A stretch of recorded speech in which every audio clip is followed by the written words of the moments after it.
नमस्कार दोस्तों, electro viral podcast में आपका स्वागत है। यहाँ हम बात करते हैं इलेक्ट्रिसिटी, पावर सिस्टम्स और उनके इंटरेस्टिंग फैक्ट्स के बारे में सिंपल शब्दों में। तो चलिए शुरू करते हैं आज का एपिसोड। स्वागत। आज हम एक ऐसे विषय के गहराइयों में उतर रहे हैं जो हमारी बिजली व्यवस्था के लिए बहुत ज़रूरी है, ट्रांसफॉर्मर। हाँ बिल्कुल, ये दिखते नहीं है पर काम बहुत बड़ा करते हैं। सही कहा। हमारे पास इलेक्ट्रो वायर पॉडकास्ट का एक अंश है और वो खास तौर पर ट्रांसफॉर्मर की टेस्टिंग और रख रखाव पर बात करता है। अच्छा। हाँ, और वो सोर्स ये कह रहा है कि भाई ट्रांसफॉर्मर लगा देना ही काफी नहीं है। नहीं, बिल्कुल नहीं। असली काम तो उसके बाद शुरू होता है। बिल्कुल, मतलब उसकी रेगुलर जांच और देखभाल। सही। सुनने में शायद ये बड़ा साधारण सा लगे, पर ये सीधे सीधे ट्रांसफॉर्मर की सेफ्टी, उसकी लाइफ और भरोसे से जुड़ा है। बिल्कुल जुड़ा है। विश्वसनीयता सबसे जरूरी है। और आज इस चर्चा का मकसद यही है कि इलेक्ट्रोवायर पॉडकास्ट ने जो जरूरी टेस्ट और रख रखाव के तरीके बताए हैं ना, उनको जरा समझें। कैसे ये मशीनें बिना रुके काम करती रहें, ये पक्का करने के लिए। हाँ, ये जानना बहुत जरूरी है। ठीक है, तो चलिए शुरू करते हैं। सबसे पहले ये समझना जरूरी है कि आखिर ये ट्रांसफॉर्मर इतने अहम क्यों हैं। मतलब क्यों इनकी सेहत का इतना ध्यान रखना पड़ता है। देखिए, सवाल बिल्कुल सही है। ट्रांसफॉर्मर जो हैं वो बिजली ग्रिड के आप कह सकते हैं बैकबोन है, रीढ़ की हड्डी। सोचिए, पावर प्लांट में बिजली बहुत हाई वोल्टेज पे बनती है, फिर उसे लंबी दूरी तक भेजना है तो वोल्टेज और बढ़ाना पड़ता है। हाँ, ट्रांसमिशन के लिए। बिल्कुल।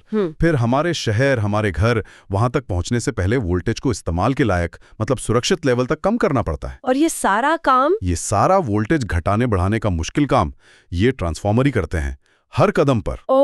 अब सोचिए, अगर एक बड़ा ट्रांसफॉर्मर फेल हो जाए तो क्या होगा? बिजली गुल। सिर्फ कुछ घरों की नहीं, पूरे इलाके की, कभी कभी तो पूरे शहर की बत्ती गुल हो सकती है। फैक्ट्रियां रुक सकती हैं, अस्पताल मुश्किल में आ सकते हैं। बाप रे, ये तो बहुत बड़ा असर है। हाँ, भारी आर्थिक और सामाजिक नुकसान। तो जब इलेक्ट्रोवायर पॉडकास्ट कहता है ना कि नियमित जांच और रखरखाव जरूरी है, तो वो सिर्फ एक सुझाव नहीं है, वो एक जरूरत है। बिल्कुल एक अनिवार्य जरूरत है। यही एकमात्र तरीका है जिससे हम उनकी विश्वसनीयता, उनका ठीक से काम करना पक्का कर सकते हैं। ये तो वाकई बहुत महत्वपूर्ण बात है। अच्छा, सॉस कुछ खास टेस्ट्स का जिक्र करता है जो रेगुलरली होने चाहिए, जैसे पोलैरिटी टेस्ट है, turns ratio test, insulation resistance test जिसे मेगा टेस्ट भी कहते हैं। हाँ, मेगा टेस्ट काफी कॉमन है। और वाइंडिंग रेजिस्टेंस टेस्ट। क्या हम इन पर थोड़ी और बात कर सकते हैं कि ये असल में क्या जांचते हैं और क्यों ये इतने जरूरी हैं? हाँ, जरूर। देखिए, ये टेस्ट्स एक तरह से ट्रांसफॉर्मर के डिटेल्ड हेल्थ चेकअप जैसे हैं। हर टेस्ट एक अलग लेकिन बहुत जरूरी पहलू की जांच करता है। अच्छा। जैसे आपने कहा, टर्न्स रेशियो टेस्ट। इसका सीधा मतलब है कि हम ये जांच रहे हैं कि प्राइमरी और सेकेंडरी वाइंडिंग में जो तारों के लपेटे हैं, यानी टर्न्स, उनका अनुपात वही है या नहीं जिसके लिए ट्रांसफॉर्मर बना था। मतलब डिजाइन के हिसाब से है या है? बिल्कुल। अगर ये अनुपात बिगड़ गया है, मान लीजिए अंदर कोई शॉर्ट सर्किट हो गया या वाइंडिंग में कोई गड़बड़ आ गई, तो आउटपुट वोल्टेज सही नहीं मिलेगा और उससे जुड़े उपकरण या तो ठीक से काम नहीं करेंगे या खराब भी हो सकते हैं। तो ये टेस्ट ट्रांसफॉर्मर के सबसे बुनियादी काम, यानी वोल्टेज बदलने की क्षमता, उसको कंफर्म करता है। समझ गई। तो ये पक्का करता है कि ट्रांसफॉर्मर अपना मेन काम ठीक से कर रहा है। और वाइंडिंग रेजिस्टेंस टेस्ट, वो क्या देखता है? वाइंडिंग रेजिस्टेंस टेस्ट ये वाइंडिंग के तारों की सेहत और उनके जो कनेक्शंस हैं, उनकी क्वालिटी जांचता है। हम वाइंडिंग से एक छोटा सा करंट पास करके उसका रेजिस्टेंस नापते हैं। अच्छा। अगर रेजिस्टेंस जितना होना चाहिए उससे ज्यादा है, तो इसका मतलब हो सकता है कि अंदर तारों के जोड़ ढीले पड़ गए हैं या तार कहीं से टूट रहा है, या फिर अगर टैप चेंजर लगा है तो उसके कॉन्टैक्ट्स खराब हो गए हैं। और ज्यादा रेजिस्टेंस से क्या फर्क पड़ता है? देखिए, बड़ा हुआ रेजिस्टेंस सिर्फ बिजली बर्बाद नहीं करता, जिसे हम ओमिक लॉस या आई स्क्वायर लॉस कहते हैं। हाँ, गर्मी पैदा होती है। बिल्कुल, ये उस जगह पर गर्मी भी पैदा करता है और ये लोकल हीटिंग धीरे धीरे इंसुलेशन को कमजोर कर सकती है और आखिर में किसी बड़ी खराबी का कारण बन सकती है। तो ये टेस्ट अंदरूनी कनेक्शन की मजबूती और वाइंडिंग की इंटीग्रिटी सुनिश्चित करता है। समझ गई। और पोलैरिटी टेस्ट, ये कब खास तौर पर जरूरी होता है? पोलैरिटी टेस्ट ये पक्का करता है कि ट्रांसफॉर्मर की वाइंडिंग्स के जो सिरे हैं वो सही तरह से जुड़े हैं, मतलब उनकी पोलैरिटी ठीक है। ये तब बहुत ज्यादा जरूरी हो जाता है जब एक से ज्यादा ट्रांसफॉर्मर को पैरेलल में, मतलब समानांतर में जोड़कर चलाया जा रहा हो। अच्छा, जब कई सारे एक साथ काम कर रहे हो? हाँ, अगर उनकी पोलैरिटी गलत जुड़ गई तो जैसे ही उन्हें सप्लाई से जोड़ेंगे एक खतरनाक शॉर्ट सर्किट जैसी स्थिति बन सकती है।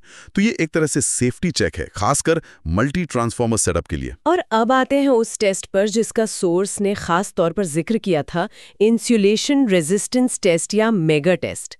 इसे इतना महत्वपूर्ण क्यों माना जाता है? क्या खास है इसमें? हाँ, आपने बिल्कुल सही पॉइंट पकड़ा। मेगा टेस्ट वाकई बहुत महत्वपूर्ण है। क्यों? क्योंकि ये ट्रांसफार्मर के सुरक्षा कवच यानी इंसुलेशन की जांच करता है। सुरक्षा कवच मतलब ये कि ट्रांसफार्मर के अंदर हाई वोल्टेज वाले तार होते हैं। इंसुलेशन इन तारों को एक दूसरे से और ट्रांसफार्मर की बॉडी से अलग रखता है, इंसुलेट करता है। अगर ये इंसुलेशन कमजोर पड़ जाए तो शॉर्ट सर्किट? बिल्कुल, शॉर्ट सर्किट हो सकता है जिससे ट्रांसफार्मर फेल हो सकता है। और सिर्फ फेल नहीं, आग लगने या बिजली के झटके का गंभीर खतरा भी पैदा हो सकता है। ओह, ये तो खतरनाक है बहुत। मेगा टेस्ट करता क्या है? ये असल में एक high voltage DC current insulation पर अप्लाई करके ये मापता है कि उसमें से कितना करंट लीक हो रहा है। लीक? हाँ, एक अच्छे इंसुलेशन का रेजिस्टेंस बहुत ज्यादा होना चाहिए, मेगा ओम्स या गीगा ओम्स में। अगर टेस्ट में रेजिस्टेंस कम आता है तो ये खतरे की घंटी है। मतलब इंसुलेशन कमजोर हो गया है? सही पकड़ा।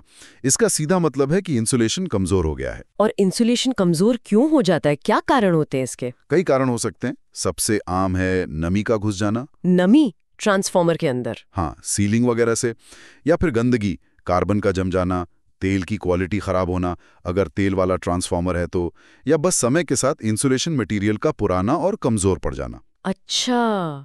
और यहाँ सबसे ध्यान देने वाली बात यह है कि इंसुलेशन फेलियर अक्सर अचानक होता है, बिना किसी बाहरी संकेत के। मतलब बाहर से सब ठीक दिखेगा? हाँ, हो सकता है। मेगा टेस्ट उन अदृश्य दरारों या नमी के प्रवेश का पता लगा सकता है जो शायद एक बड़ी फेलियर से बस कुछ ही कदम दूर हों। ये सीधे तौर पे सोर्स में जो कहा गया है ना, सुरक्षित और लंबे जीवन का लक्ष्य, उससे जुड़ा है। ये अंदरूनी सुरक्षा की गारंटी है एक तरह से। ये तो बहुत अहम जानकारी है, खासकर ये कि समस्या बाहर से दिखे बिना भी अंदर पनप सकती है। अच्छा, टेस्ट्स के अलावा सोर्स नियमित रखरखाव के कामों पर भी जोर देता है, जैसे तेल का लेवल चेक करना, तापमान पर नजर रखना और बुशिंग का इंस्पेक्शन करना। ये रोजमर्रा के काम कितने मायने रखते हैं? बिल्कुल, और ये भी उतनी ही जरूरी है। देखिए, टेस्ट तो प्रॉब्लम होने पर उसे पकड़ते हैं ना। हाँ। लेकिन ये रखरखाव के कदम तो प्रॉब्लम को पैदा होने से रोकने की कोशिश करते हैं, प्रिवेंटिव। तो ये उतने ही महत्वपूर्ण है, शायद रोजमर्रा के ऑपरेशन के लिए और भी ज्यादा। अच्छा। सबसे पहले तेल का स्तर। बड़े पावर ट्रांसफार्मर में जो तेल भरा होता है वो सिर्फ लुब्रिकेंट नहीं है, उसके दो मेन काम है। पहला, वाइंडिंग से जो गर्मी निकलती है उसे सोख कर बाहर निकालना यानी कूलिंग। और दूसरा, वाइंडिंग्स के बीच बेहतरीन इंसुलेशन देना। अगर तेल का लेवल जो तय सीमा है उससे नीचे चला जाता है तो वाइंडिंग्स का ऊपरी हिस्सा खुला रह सकता है, वो ज्यादा गर्म होगा और इंसुलेशन भी कमजोर पड़ेगा। तो लेवल चेक करना जरूरी है? हाँ, नियमित रूप से गेज देखकर तेल का लेवल जांचना और जरूरत पड़ने पर सही ग्रेड का तेल भरना ये अनिवार्य है।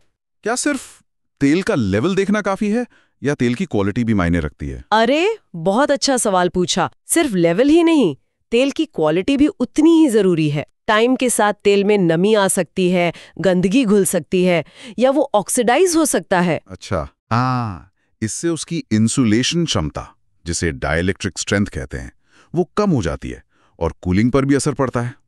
इसीलिए रेगुलर इंटरवल पर तेल के सैंपल लेकर उसकी जांच भी की जाती है। कैसी जांच? जैसे डाइलेक्ट्रिक स्ट्रेंथ टेस्ट, एसिडिटी कितनी है, नमी की मात्रा क्या है, और एक बहुत जरूरी टेस्ट होता है DGA, dissolved gas analysis. DGA वो क्या है? ये तेल में घुली हुई गैसों का विश्लेषण है। ये ट्रांसफार्मर के अंदर अगर कोई प्रॉब्लम पनप रही है, जैसे ओवरहीटिंग हो रही है कहीं या छोटा मोटा स्पार्क आर्किंग हो रहा है, तो उसका पता लगाने में डॉक्टर की तरह मदद करता है। वाह, मतलब तेल की देखभाल अपने आप में एक पूरा विज्ञान है। हाँ, बिल्कुल। अच्छा, अब तापमान की निगरानी के बारे में बात करते हैं। हाँ, तापमान की निगरानी भी बहुत जरूरी है। देखिए, ट्रांसफार्मर जब काम करता है तो गर्मी तो पैदा होगी, ये स्वाभाविक है, वाइंडिंग रेजिस्टेंस और कोर लॉस की वजह से। लेकिन हर ट्रांसफार्मर की एक सेफ ऑपरेटिंग तापमान लिमिट होती है। अगर तापमान लगातार इस लिमिट से ऊपर जा रहा है तो ये एक वार्निंग साइन है। इसके क्या कारण हो सकते हैं? कई कारण हो सकते हैं। हो सकता है ट्रांसफार्मर पर उसकी कैपेसिटी से ज्यादा लोड डाला जा रहा हो, ओवरलोडिंग। हाँ। या फिर कूलिंग सिस्टम, जैसे पंखे या रेडिएटर लगे होते हैं, वो ठीक से काम नहीं कर रहे। या फिर ट्रांसफार्मर के अंदर ही कोई गड़बड़ शुरू हो गई है, जैसे कोई लूज कनेक्शन या कोर में कोई दिक्कत, तो तापमान पर नजर रखनी चाहिए। हाँ, आजकल कई ट्रांसफार्मर में ऑटोमेटिक टेम्परेचर मॉनिटर और अलार्म लगे होते हैं, लेकिन रेगुलरली खुद भी टेम्परेचर गेज देखना और पिछले रिकॉर्ड से तुलना करना जरूरी है। टेम्परेचर का ट्रेंड देखने से प्रॉब्लम जल्दी पकड़ में आ सकती है। और तीसरा रखरखाव का काम था बुशिंग का निरीक्षण। ये बुशिंग क्या होती है और इनका निरीक्षण क्यों जरूरी है? बुशिंग ये वो इंसुलेटेड टर्मिनल होते हैं जिनके जरिए हाई वोल्टेज के तार ट्रांसफार्मर टैंक के अंदर या बाहर जुड़ते हैं। हाँ, देखे हैं।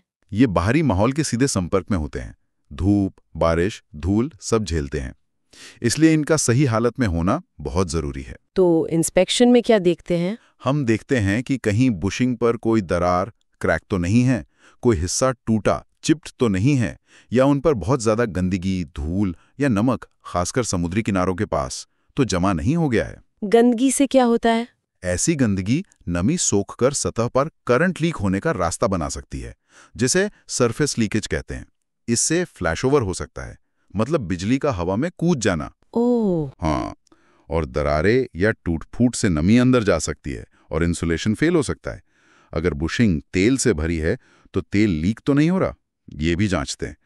तो इनका साफ और सही हालत में होना बाहरी कनेक्शन की सेफ्टी के लिए जरूरी है। इसका मतलब ये हुआ कि जो ट्रांसफार्मर बाहरी वातावरण के ज्यादा संपर्क में आते हैं, जैसे मान लीजिए कोई धूल भरा इंडस्ट्रियल इलाका है या समुद्री नमक वाली जगह है, उनकी बुशिंग का इंस्पेक्शन और सफाई शायद ज्यादा बार करनी पड़ती होगी। बिल्कुल सही समझा आपने। रखरखाव की जरूरतें ट्रांसफार्मर के आसपास के माहौल पर भी बहुत निर्भर करती हैं। ज्यादा धूल, नमी, पोल्यूशन या बहुत ज्यादा गर्मी या सर्दी वाली जगहों पर लगे ट्रांसफार्मर्स को ज्यादा ध्यान और शायद ज्यादा बार रखरखाव की जरूरत पड़ती है। अगर हम इन सब टेस्ट्स और रखरखाव के कामों को मिलाकर देखें तो ये सब मिलकर एक निवारक और पूर्वानुमानित रखरखाव, मतलब प्रिवेंटिव और प्रिडिक्टिव मेंटेनेंस की स्ट्रैटेजी बनाते हैं। अच्छा, इनका मकसद है प्रॉब्लम को बड़ा होने से पहले ही पहचानना और ठीक करना। ये छोटे छोटे कदम मिलकर ट्रांसफार्मर की लाइफ बढ़ाते हैं, उसकी एफिशिएंसी बनाए रखते हैं और सबसे जरूरी, उसके ऑपरेशन को सेफ बनाते हैं। ठीक वैसा ही जैसा इलेक्ट्रोवायरल पॉडकास्ट ने कहा है, ये सिर्फ रिपेयर नहीं है, ये ट्रांसफार्मर का हेल्थ मैनेजमेंट है। तो सार ये है कि ये टेस्ट और रखरखाव सिर्फ किसी नियम का पालन करने के लिए नहीं है। जैसा कि सोर्स ने बताया, ये असल में ट्रांसफार्मर की हेल्थ, उसकी लंबी उम्र और सबसे जरूरी ग्रिड की स्थिरता और लोगों की सुरक्षा में किया गया एक जरूरी निवेश है। बिल्कुल। इसे नजरअंदाज करना न सिर्फ महंगा पड़ सकता है, मतलब एक नया ट्रांसफार्मर लगाने का खर्चा या बिजली कटौती से होने वाला नुकसान, बल्कि ये सेफ्टी के लिए भी एक बड़ा रिस्क है। बिल्कुल सही।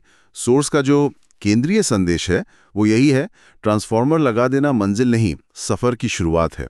उसकी लगातार देखभाल, जिसमें नियमित टेस्टिंग यानी प्रॉब्लम डायग्नोस करना और रखरखाव यानी प्रॉब्लम रोकना, दोनों शामिल हैं। उसकी सेफ्टी, रिलायबिलिटी और लंबे समय तक सेवा देने के लिए अनिवार्य है। ये एक लगातार चलने वाली प्रक्रिया है जिसे गंभीरता से लेना ही होगा। ये पूरी चर्चा वाकई ट्रांसफार्मर की देखभाल के महत्व को बहुत अच्छे से समझाती है। सोर्स ने हमें स्टैंडर्ड टेस्ट और रखरखाव के कामों के बारे में बताया, लेकिन यहाँ एक दिलचस्प सवाल मेरे दिमाग में आ रहा है। हाँ, पूछिए। हमने अभी वातावरण की बात की, पर क्या ट्रांसफार्मर पर पड़ने वाले एक लोड का पैटर्न भी उसकी देखभाल की रणनीति को प्रभावित करता है? अच्छा सवाल है। मिसाल के तौर पर एक ट्रांसफार्मर जो लगातार अपनी पूरी कैपेसिटी पर चलता है और एक ऐसा ट्रांसफार्मर जिसका लोड बहुत घटता बढ़ता रहता है, जैसे किसी फैक्ट्री का जो शिफ्ट्स में चलती है, या किसी ऐसे इलाके का जहां दिन और रात की बिजली की खपत में बहुत अंतर हो। हाँ, वेरिएबल लोड। हाँ, तो क्या इन दोनों के रखरखाव की जरूरतें अलग होंगी? क्या कुछ खास तरह के लोड पैटर्न इंसुलेशन या तेल पर ज्यादा दबाव डालते हैं? ये सोचने वाली बात है कि शायद हमें स्टैंडर्ड प्रोसीजर को इन लोड प्रोफाइल के हिसाब से भी अडेप्ट करने की जरूरत हो सकती है। ये बहुत ही प्रासंगिक सवाल है। बिल्कुल, लोड का पैटर्न निश्चित रूप से ट्रांसफार्मर की एजिंग पर, उसके कंपोनेंट्स पर स्ट्रेस डालता है। लगातार फुल लोड पर चलना अलग तरह का थर्मल स्ट्रेस डालता है, जबकि बार बार लोड का बदलना, जिसे लोड साइक्लिंग कहते हैं, वो वाइंडिंग और कनेक्शंस पर मैकेनिकल स्ट्रेस भी डाल सकता है। अच्छा, तो हाँ, आइडियली रखरखाव की फ्रीक्वेंसी और शायद कुछ खास टेस्ट्स को लोड पैटर्न के हिसाब से एडजस्ट करना समझदारी होगी, ये निश्चित रूप से आगे और जानने और समझने का विषय है। एडवांस्ड मॉनिटरिंग सिस्टम इसमें मदद कर सकते हैं। तो ये एक ऐसा पहलू है जिस पर शायद और ध्यान देने की जरूरत है। चलिए, ये सोचने के लिए एक अच्छा पॉइंट है।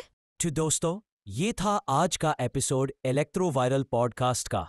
अगर आपको ये जानकारी पसंद आया हो तो चैनल को सब्सक्राइब कीजिए और वीडियो को शेयर करना ना भूलें। जुड़ते रहिए इलेक्ट्रोवायरल के साथ, क्योंकि यही मिलेगी आपको इलेक्ट्रिसिटी से जुड़ी सही और यूजफुल नॉलेज। फिर मिलते हैं अगले एपिसोड में। तब तक के लिए नमस्कार।